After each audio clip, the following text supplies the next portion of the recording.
I will show wonders in heaven above, and signs in the earth beneath, blood and fire and vapor of smoke. The sun shall be turned into darkness, and the moon into blood, before the coming of the great and awesome day of the Lord. And it shall come to pass that whoever calls on the name of the Lord shall be saved. Acts 2:21. And through signs, science, and symbols, the Lord has prepared us for the end that is soon about to come.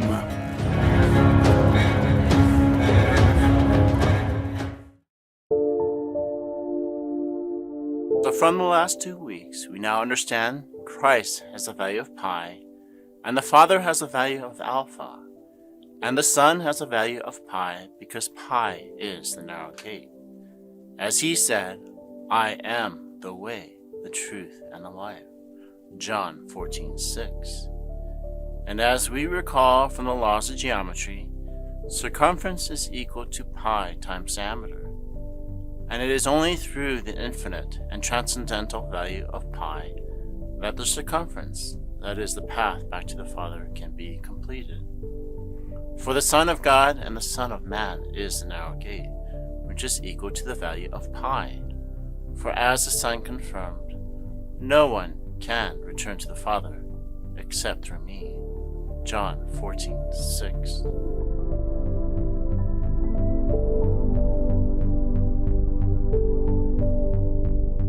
And we understand that the Father has a value of alpha.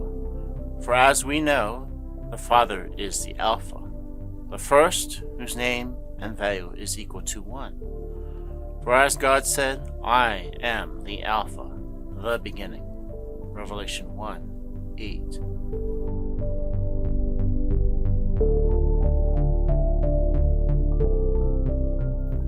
But what is the value of the Holy Spirit? The Hebrew word for spirit is ruach, which means the breath. And like the breath, the Spirit breathes through her people. For as the prophecy says, Thus says God the Lord, who created the heavens and who stretched them out, who spread out the earth and its offspring, who gives breath to the people on it, and spirit to those who walk in it. I am the Lord. Isaiah 42:5. And in the Hebrew language, there is one letter that is in every word and breath of that language. And that letter is the Hebrew letter Yod, which is the 10th letter of the Hebrew alphabet. And in the Hebrew numeric system, Yod has a numerical value of 10. And the Greek alphabet equivalent of Yod is Iota, which is the 10th letter of the Greek alphabet, and also has the numerical value of 10. And Iota is a beautiful number, for like the Holy Spirit, Iota may appear insignificant and is often invisible, but in truth is ubiquitous and very powerful. For as the Son said, the wind blows where it wishes, and you hear the sound of it, but do not know where it is coming from and where it is going. So is everyone who is born of the Spirit. John 3:8. And the Spirit, like Iota, is omnipresent. For as the psalmist said, Where can I go from your Spirit, or where can I flee from your presence? If I ascend to heaven, you are there. If I make my bed in Sheol, behold, you are there. If I take the wings of the dawn, if I dwell in the remotest part of the sea, even there your hand will lead me, and your right hand will lay hold of me. If I say, surely the darkness will overwhelm me, and the light around me will be night, even the darkness is not dark to you, and the night is as bright as the day. Darkness and light are alike to you. Psalms 139, 7-12.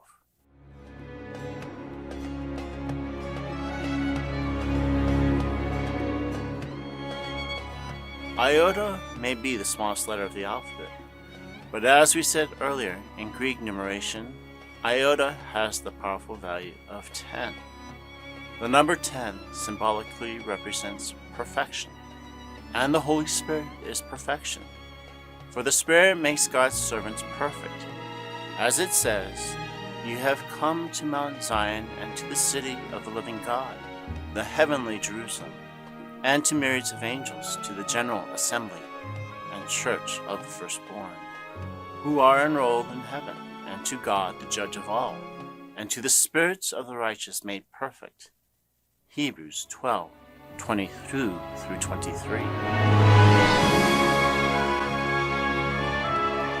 And in mathematics, iota is the root of our numerical system.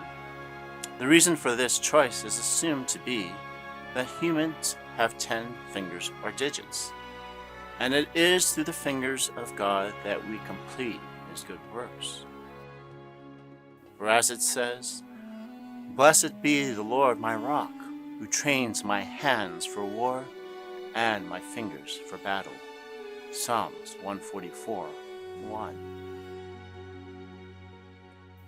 And the number 10 is a powerful and productive number because the value of any integer can be increased tenfold simply by adding a 0 to the end of it.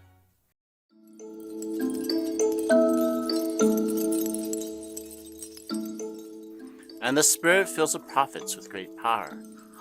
I am filled with power, with the Spirit of the Lord, and with justice and courage, to make known to Jacob his rebellious act, even to Israel his sin. Micah 3:8.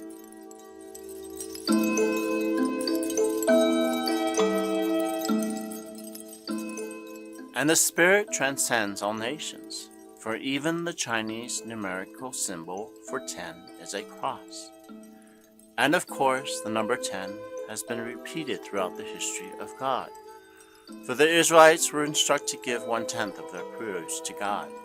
You shall surely tithe all the produce from what you sow, which comes out of the field every year. Deuteronomy 14:22. And God's finger wrote on stone the 10 Commandments. When he had finished speaking with him upon Mount Sinai, he gave Moses the 2 tablets of a testimony, tablets of stone written by the finger of God. Exodus 31:18. And God inflicted Egypt with 10 plagues.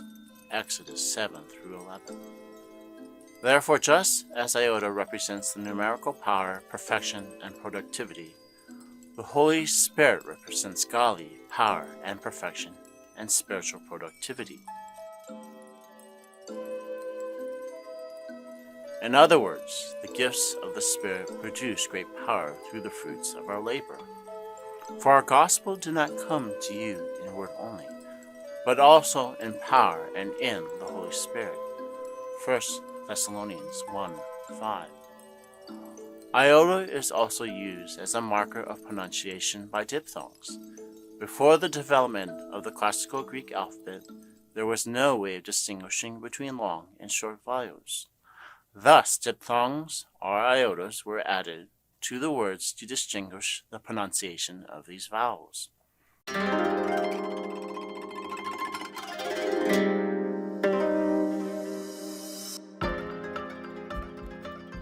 These iotas can now be seen throughout various languages, including the Czech, Dutch, English, Faroese, Finnish, French, German, Hungarian, Icelandic, Italian, Latvian, Northern Sami, Norwegian, Portuguese, Romanian, and Spanish languages.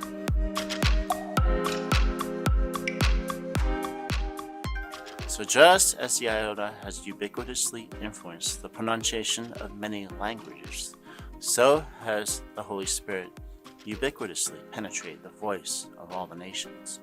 For as the Son taught us, but whatever is given you in that hour, speak that.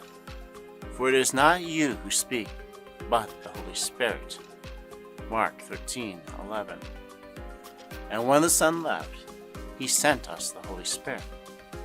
And suddenly there came from heaven a noise like a violent rushing wind, and it filled the whole house where they were sitting. And there appeared to them tongues as of fire distributing themselves, and they rested on each one of them. And they were all filled with the Holy Spirit, and began to speak with other tongues, as the Spirit was giving them utterance. Acts 2:1-4. And the Iota has also penetrated the written languages and the artistry of the world. For the Iota was written as an Iota subscript of the original languages. The Iota subscript is a method of writing the letter Iota as a small vertical stroke beneath a vowel. Eventually they become incorporated as serifs, or non-structural details on the ends of strokes that make up letters and symbols. These embellishments were also incorporated into the Asian and Aramaic written languages. Thus, just as the Iota has penetrated all the written and artistic languages, so has the Holy Spirit penetrated the written and artistic languages of all the nations.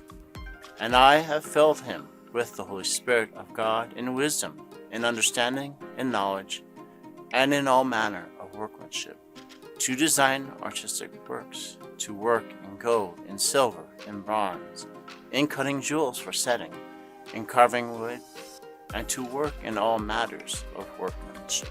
Exodus 31, 3-5.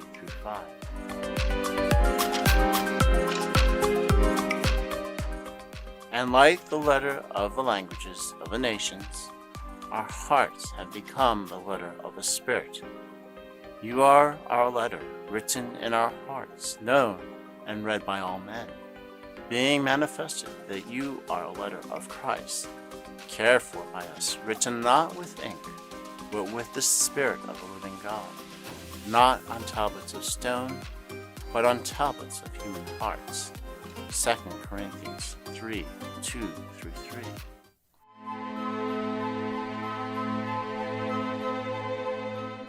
For assuredly I say to you, till heaven and earth pass away, one jot or one tittle will by no means pass from the law till all is fulfilled. Matthew 5:18. And this is the one scriptural passage that directly refers to the letter Iota. Jot translates to iota in Greek and is paraphrased as not one iota of difference. This was the foundation of the theological debate at the First Council of Nicaea regarding the nature of the Trinity. The argument centered on which of two Greek words, differing only by a single iota, should be used to distinguish Jesus' relationship in the Holy Trinity. One word, homoousios, meant that Jesus was of the same substance as God the Father, and the other, homoousios, meant that Jesus was of a similar substance. The verdict, of course, was that they are homoousios. They are all of the same substance. The Father, the Son, and the Holy Spirit are three in one, the Holy Trinity.